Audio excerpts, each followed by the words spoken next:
agradezco al profesor Héctor Jiménez, secretario de Educación en el estado de Baja California Sur, para conversar con él de cómo vamos después de todos estos conflictos que se han estado pues sorteando con los maestros. Usted recuerda muchísimo tiempo sin clases, y esto generó pues la preocupación de padres de familia que lograron este amparo histórico. Héctor, gracias por tomar la llamada. Buenas tardes. Muy buenas tardes. Aquí, mira, agradeciéndote el espacio que nos brindas, Armando, y obviamente en la reflexión de todos estos temas que nos han traído a toda la sociedad californiana muy ocupados e interesados en el tema del servicio educativo en el estado. Oye, primero que nada, ¿qué te pareció esta nota a nivel, ya no digo nacional, porque salió a nivel internacional el viernes en Noticiero Estelar de Televisa, la segunda nota sobre lo que logró este grupo de padres de familia, esta Asociación de Padres de Familia de Los Cabos, que pues obliga ahora sí que a la autoridad a garantizar el derecho de educación de los estudiantes, de sus hijos? A mí me parece que hoy la sociedad de manera organizada cada día está peleando más sus derechos para poder, digo, en este caso el derecho a la educación de los niños, en primera instancia jerarquizarlos, que si bien ya había criterios donde el derecho a la educación de los niños está por encima del derecho laboral de los docentes, que argumentando pues alguna queja o inconformidad en cuanto a sus derechos, pues no es viable el que su protesta la origine en el horario laboral, violentando el derecho a la educación de los niños. Creo que ese criterio me parece que es bueno y que la sociedad de manera organizada hoy esté impulsando el que las autoridades de diferentes instancias fijen criterios. Yo creo que nos ayudará a resolver la problemática con mayor agilidad en un futuro. Sí, oye, ¿y esto qué significa para los que no están o no estamos muy familiarizados? Este amparo significa que los maestros tienen que ir a clases, están obligados a hacerlo, y de no hacerlo, ¿qué va a pasar? Bueno, por un lado, el hecho de que la figura de paro laboral pues no existe en lo legal, es algo violatorio. Lo segundo es que jerarquiza el derecho a la educación por encima de la inconformidad del docente, aún teniendo razón o no teniéndola. Es decir, no puedo yo violentar en mi queja por una violación a un derecho, desde mi perspectiva, violentar el derecho de un tercero, en este caso los niños. Yo creo que esa jerarquización que hace la autoridad es buena, de que pues podré yo manifestarme fuera de mi horario de trabajo, pero en mi horario de trabajo estoy obligado a hacerlo. Eso es por un lado. Y por otro, la obligación que le da a la autoridad educativa a que por ningún motivo se debe suspender el derecho a la educación, y dado caso que un maestro no cumpla con su función, el Estado o la autoridad, en este caso llámese Secretaría de Educación Pública, está obligada a contratar un docente para que sustituya a quien no quiere prestar el servicio educativo. Estos criterios creo que son buenos, tienen una vigencia en esta figura del amparo, pero a mí me parece que el hecho que se haya dado ya una resolución, si bien a lo mejor a destiempo por el tema que se fue resolviendo, ahí me parece que los criterios que se marcan son importantes, ¿no? Y en cuanto a los maestros que estuvieron en paro y que todavía tienen la seria intención de ir a cobrar, ¿qué va a pasar cuando aún así pues exigen su pago cuando no fueron a trabajar? Bueno, te comento que fue algo, pues digamos, novedoso lo que se dio en meses atrás con el tema de un paro al que nosotros insistimos mucho que no tenía un origen de inconformidades reales, ¿no?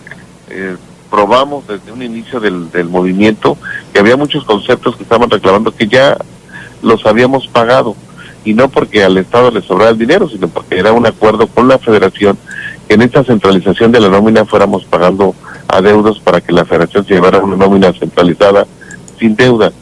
Pero, y que el tema, veíamos más argumentos políticos por quienes lideraban las movilizaciones. Y bueno, yo creo que después de esta experiencia, el que también hoy la sociedad se haya organizado para presentar estos recursos jurídicos para defender un derecho a la educación, y que se haya dado una resolución A mí me parece que es bueno, nos obliga como autoridad a existir a que hoy tendremos que tomar decisiones contundentes para que estos derechos se respeten, y obviamente también estamos obligados como autoridad educativa a que si algún docente no trabaja argumentando alguna inconformidad con derecho, no, lo cierto es que si no labora en su horario de trabajo, nosotros estamos obligados a aplicar la ley en un tiempo determinado, ya no hoy nada más porque lo mandata la ley del servicio profesional docente, sino hoy también en base a estos criterios que se generan ya en una instancia judicial, ¿no? Y finalmente, Héctor, ¿cómo va la evaluación? Ya se realizó aquí en Baja California Sur. ¿Cuál fue la reacción de los maestros? ¿Se acudieron? ¿Cuáles fueron los resultados? O si ya tienen alguna noción de cómo les fue y si ha habido alguna especie de reacción negativa en cuanto a esta evaluación, que a veces que se suspendió, luego se reanudó y que sigue siendo un motivo de crítica muy fuerte en cuanto a estas decisiones que se tomaron allá en la Ciudad de México en cuanto a la suspensión constitucional de la reforma educativa? Mira, Armando, yo veo con mucha satisfacción el hecho de que se haya retomado el tema de la evaluación a nivel nacional, no solamente la de los docentes, y quiero, porque creo que van de la mano, la evaluación que en semanas atrás se aplicó a los alumnos.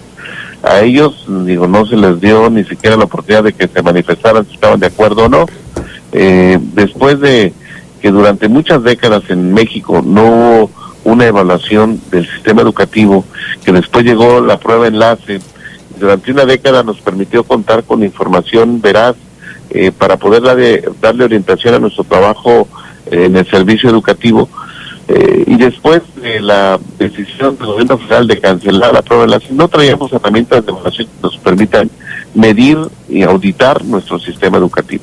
La semana pasada y antepasada se les aplicó a los alumnos el examen de Planea, que es el Plan Nacional de Evaluación de Aprendizaje, y se les aplicó a cerca de un poquito más de 7,000 muchachos en 568 escuelas del estado, de sexto año y de tercero de secundaria. Ellos se les aplicó esta herramienta con el propósito de tener cuál es el perfil de egreso en cada uno de los niveles de primaria y de secundaria. A mí me parece que es importante que retomemos esta ruta de la evaluación.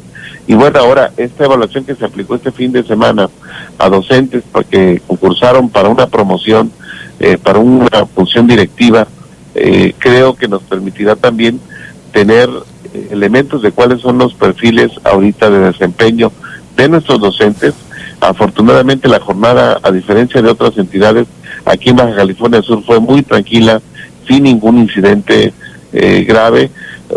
Atendimos algunos grupos sindicales que pidieron audiencia antes del examen, que nos presentaron sus inconformidades y sus argumentos, los atendimos y de igual manera les expresamos de parte de nosotros como autoridad la satisfacción de que en México se retome el tema de la evaluación con profesionalismo, como él lo está haciendo el INE, con herramientas nuevas, con obviamente todo un proceso que se va a ir perfeccionando. Se han quejado de que si la manera en que se seleccionaron a los maestros fue la idónea o no, pero lo cierto es que hoy regresamos al rumbo de la evaluación y eso creo que es bueno para México y para Baja California. Buena noticia. Te agradezco mucho tu participación, Héctor. Hasta luego, Armando.